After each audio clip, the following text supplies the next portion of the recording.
exemple, ça c'est les trois, c'est les miennes. Là, les trois, c'est Coralie. Un salut à vous deux.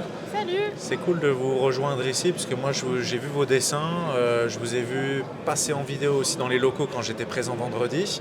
Comme ça on peut échanger. Est-ce que tu peux en dire un peu plus sur toi? Alors moi c'est Coralie, ou aussi connue sous le pseudo de Cocotte, et je suis concept artiste à Cross the Edge. Salut, du coup, moi c'est William, concept artiste aussi à Cross the Edge. Et voilà, très heureux d'être là. Ouais, c'est cool de prendre un moment. Cocotte ou William, comme vous voulez. C'est quoi ton pseudo d'ailleurs? Toka, Toka. T-O-K-A tout simplement. Ok, eh bien dis-moi comment tu en es venu à intégrer l'équipe Cross the Edges sur ton parcours. Alors moi j'ai fait une formation en infographie 2D 3D spécialisée jeux vidéo. Ouais. Et j'ai terminé mes cours il y a 2 ans et demi. D'accord. Donc j'avais terminé mon école avec un stage sur une société de jeux vidéo sur Paris.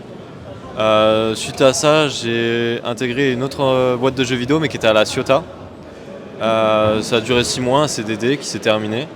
Et ensuite, via des amis qui étaient à CTA, j'ai pu intégrer rapidement. Donc je suis arrivé au cours de la production du trailer du TCG. Ok. Donc je suis arrivé à ce moment-là, donc j'ai travaillé dessus avec Coralie. Et ensuite, ça a continué jusqu'à maintenant. Ok, et toi Coralie? Moi également j'ai fait 5 ans d'études en concept art, pas du tout orientée vers le jeu vidéo, mais disons que le destin m'a réorientée vers CTA, et par le dessin c'est Jamel, donc on en a beaucoup parlé pendant cet événement, qui m'a repérée et qui m'a fait venir ici. C'est votre mentor? Un petit peu. Oui, ouais. il était très fier de nous et de toutes les personnes qu'il a repérées au tout début du projet. Donc c'est un peu grâce à lui que je suis là aujourd'hui. Et comme William, je suis intervenue au tout début du premier trailer, quand on était vraiment aux phases initiales du storyboard. Ah oui, ok. Donc il a beaucoup changé depuis. Et actuellement, on travaille sur tous les prochains trailers à venir et tous les prochains projets également. Ok. Vous prenez la parole quand vous voulez, moi je pose des questions ouvertes. Quand vous travaillez sur un style de dessin ou un autre, est-ce que si vous arrive d'être, on va dire, concomitant sur le travail, vous pouvez bosser à deux sur un même dessin? Ou c'est je fais mon dessin, je le finalise, on expliquera le process par lequel vous passez dans le dessin, et c'est mon dessin. Est-ce qu'il y a aussi du duo, ça se fait sur le dessin? Je sais pas si tu veux répondre. Si t'as En règle générale, il n'y a pas eu trop de partage de dessins comme ça. Ok. On travaille tous vraiment sur nos pièces de manière générale. Ensuite, ça nous arrive de travailler sur le même thème, par exemple, sur un même personnage, Ouais. où chacun va faire des concepts, chacun de son côté et tout, pour explorer des choses différentes. Parce que Coralie, elle a une vision des choses aussi. Oui. Elle a des spécialités que moi, j'adhère moins. Enfin, je suis moins spécialisé là-dedans, quoi. Surtout les vêtements. Coralie est trop forte là-dedans. Ah ben justement, Elle arrive à créer... quelles sont tes spécialités? Moi du coup c'est plus côté jeux vidéo, donc c'est moins dans la couture, etc. où Coralie elle excelle de fou. Donc moi c'est vraiment les trucs un peu plus basiques de jeux vidéo où j'ai un peu plus de notions, j'ai des notions en 3D. Donc ça me permet aussi de mieux comprendre comment faire un design pour qu'ensuite les personnes qui sont chargées de faire les personnages en 3D puissent pas trop à galérer ou aient trop de problèmes là-dessus. Ok. Donc j'ai pas vraiment de choses spéciales dans mon truc, j'essaie un peu de tout faire. Ok. Et voilà, on est là. Et toi Coralie, c'est plus les vêtements? Moi, je suis un peu touche à tout. Ok. Je suis couteau suisse en fait. Quand on a besoin de quelque chose, je suis là pour intervenir. Mais c'est vrai que ma spécialité, c'est les personnages et c'est surtout leurs vêtements. Ce qui est, Comme Astrid ici. c'est ça, comme Astrid, comme plein d'autres personnages. Pour Solis qui est Solis. Oui, Solis c'est vrai. qui est ma grande favorite. Oui, j'ai tu fait vois, je beaucoup de mettais tenues pas un pour elle. nom sur... Effectivement, c'est toi qui as fait Solis. Donc, Ouais, ok. pour les trailers, tout ça, oui, et pour les prochains trailers à venir. Incroyable. C'est ma grande favorite. Ouais, elle est vraiment belle. J'aime beaucoup la travailler à travers ce qu'elle porte. Elle a beaucoup de choses à faire passer. Donc c'est un personnage qui évolue beaucoup. Donc, Oui, une au grande travers des fierté, tomes du lore, on la c'est voit ça. dès le début et puis on la voit évoluer. Et ouais. Également j'ai travaillé sur Shadow, sur Sasaki, et d'autres projets que je peux pas encore révéler. Mais j'ai très hâte que la communauté les découvre aussi.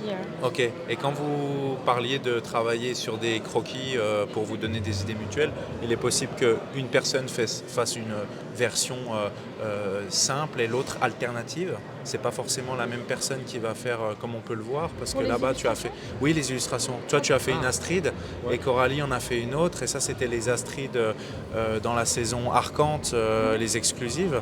Donc ça peut se passer comme ça pour un même personnage. Ouais, carrément. Bah là, je crois que l'idée qu'il y avait derrière ça, c'était de donner une opportunité à moi et Coralie qui, nous, on était vraiment spécialisés pour la cinématique et le jeu vidéo. Oui. Et là, Samy nous a donné l'opportunité de faire une illustration pour le TCG. Et du coup, il y avait Astrid qui devait avoir du coup 2 versions de sa carte. Donc moi, j'en faisais une et ensuite Coralie faisait l'autre. On n'avait pas forcément défini au début quelle était la version standard et quelle était la version alternative. Et ça se faisait un peu au feeling en fonction de comment on faisait nos illustrations. Et ouais, on a eu des briefs qui ont été faits par Samy et Gabriel, si je ne me trompe pas. Et par rapport au brief, ensuite on a fait des propositions différentes. On a un peu travaillé chacun de notre côté, mais on s'échangeait quand même nos avancées pour s'entraider, donner des retours, etc. Et ça a donné les cartes qu'il y a maintenant. Ok, et toi tu peux citer les cartes qu'on peut citer que tu as déjà faites? Astrid. De présent dans le jeu, il y a Astrid. Pour le moment. Ouais. Là, à l'événement Heroes Legacy, il y en a 2 autres qui sont sur le stand. Ouais. Donc Raven et Neos, Oui. qui sont reliés à Rise, qui a été annoncé aussi à l'événement. Ils sont pas encore présents dans le TCG. J'ai pas plus d'informations, mais j'espère qu'ils sont bientôt présents. En tout cas, les cartes sont là. Et toi, Coralie, donc tu as travaillé sur les personnages de trailer et puis quelques cartes peut-être? C'est ça. Là, devant moi, il y a la carte d'Astrid qui est sortie dans le jeu aussi. Ouais. Et il y a les 2 autres, c'est Kai et Batit, qui sont un duo de personnages qui sont également ont été créés pour Rise et qui sortiront également. Ok. Dernière petite chose, par quelle phase, moi je n'y connais rien au dessin à la base, par quelle phase vous passez afin d'atteindre ce résultat final? Les différentes étapes du dessin.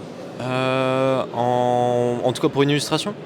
Oui, pour une illustration, ouais, par exemple. Pour l'illustration, au début, et toi, ça Coralie, va... pour les trailers, par exemple? Pour l'illustration, au début, ça va surtout être des propositions, donc ça va être des croquis très rapides, avec peut-être quelques niveaux de gris pour indiquer la profondeur du dessin, les valeurs. Avec du coup, l'objectif, c'est de faire des angles de vue différents, des compositions différentes pour essayer de trouver la chose la plus intéressante en fonction du brief qu'on nous a donné. Ensuite, quand le croquis a été validé et qu'on a décidé tel angle de vue, telle composition, on va commencer à détailler un petit peu plus, rajouter du détail, ajouter de la couleur, tout le temps en faisant des feedbacks du coup avec la personne qui gère l'illustration, donc qui est en étroite lien avec Samy généralement. Et avec ces feedbacks là, ça nous permet d'avancer, de plus en plus rentrer dans les détails, parce qu'au début c'est vraiment travailler en gros, et plus on avance dans l'illustration, plus on va aller profondément dans les détails, pour ajouter de la finition, etc. Okay. Et ensuite, quand on juge qu'on est bien sur l'illustration et que le responsable au-dessus de nous, ou Samy, considère que c'est bon, l'illustration est terminée et ça part. Hein. Ok, parfait, c'est intéressant parce que quand on n'est pas du milieu, on n'a pas notion de toutes les étapes par lesquelles vous passez. Et de ton côté, il y a quelques différences par rapport à la mise après en cinématique? C'est peut-être pas ton job non plus. Alors, je ne sais pas. Moi, quand je travaille sur les cartes pour le TCG, c'est exactement pareil. Ouais.